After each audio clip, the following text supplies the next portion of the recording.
Right now, somewhere in the world, someone is taking their shoes off and discovering that their feet hurt again.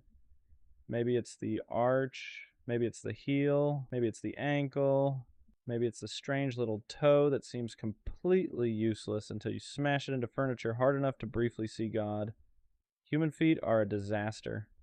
Around 75% of people will experience serious foot problems at some point in their lives. Bunions, flat feet, plantar fasciitis, stress fractures, fallen arches, Achilles tendon injuries, toenails that grow sideways for reasons no one fully understands. And the strange part is that evolution is usually very good at this kind of thing. Your heart works automatically for decades. Your immune system can identify viruses you've never encountered before. Your eyes can detect single photons of light. But your feet, the things carrying your entire body everywhere you go, those barely function. And if you compare them to almost any other animal on Earth, human feet start looking deeply suspicious. Chimpanzees can grip branches with theirs. Dogs can sprint across rough terrain without needing orthopedic inserts. Mountain goats can balance on cliffs the width of your phone. Meanwhile, humans invented an entire industry dedicated to fixing the lower 10 inches of our body. So what happened? Why are human feet so weird? The answer begins in trees. For most of primate history, feet were basically extra hands. Early primates evolved in forests where falling meant death, so gripping branches became extremely important. Flexible feet helped animals climb, hang, leap, and stabilize themselves high above the ground. And you can still see this in modern apes. Chimpanzee feet look almost unsettlingly human at first glance, until you notice the big toe. It sticks outward like a thumb, because for a chimpanzee, the foot is still a grasping tool. They can pick things up with it, hold branches with it, climb almost effortlessly.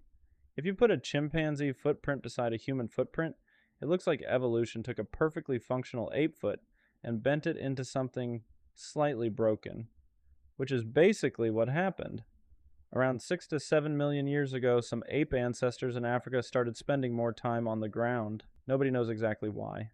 Climate shifts may have thinned forests into patchier woodlands, food sources changed, distances between trees increased, and gradually certain apes began walking upright more often.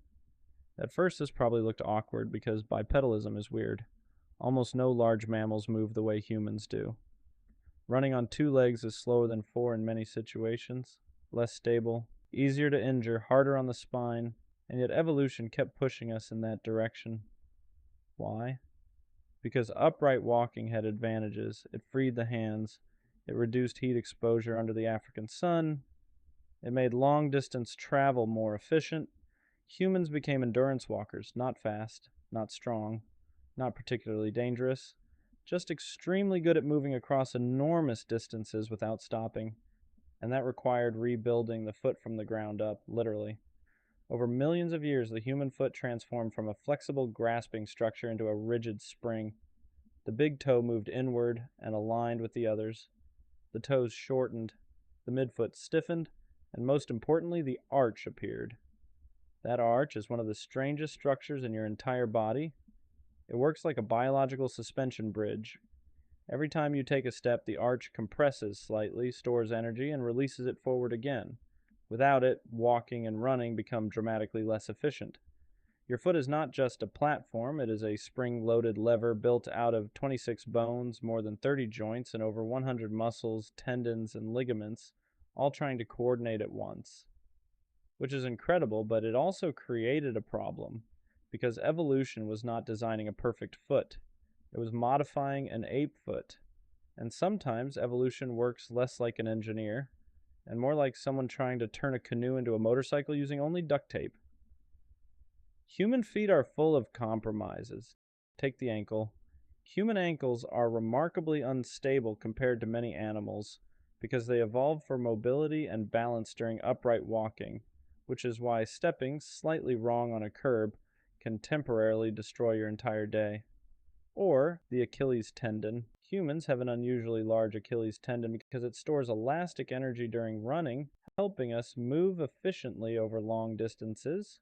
But it's also one of the most commonly injured tendons in the human body. It works brilliantly right up until it suddenly doesn't. And then there are the toes. Human toes are tiny compared to other primates because gripping became less important than forward propulsion, except evolution never fully cleaned up the old design. Your pinky toe still exists because removing it entirely wasn't worth the evolutionary effort. So now millions of humans spend their lives accidentally slamming a leftover balancing appendage into table legs. But the weirdest part of human feet may be the arches themselves. Not everyone even has them. Some people have extremely high arches. Some have flat feet. Some develop arches as children and lose them later, which is strange because if arches are so important, why are they so inconsistent? Part of the answer is that the modern world changed faster than evolution could keep up. For almost all of human history, people walked barefoot or in extremely thin footwear. Children grew up on uneven terrain. Feet strengthened naturally, toes spread properly. Muscles developed from constant use. Then, very recently, humans started surrounding their feet with thick padded shoes, flat floors, concrete, and chairs.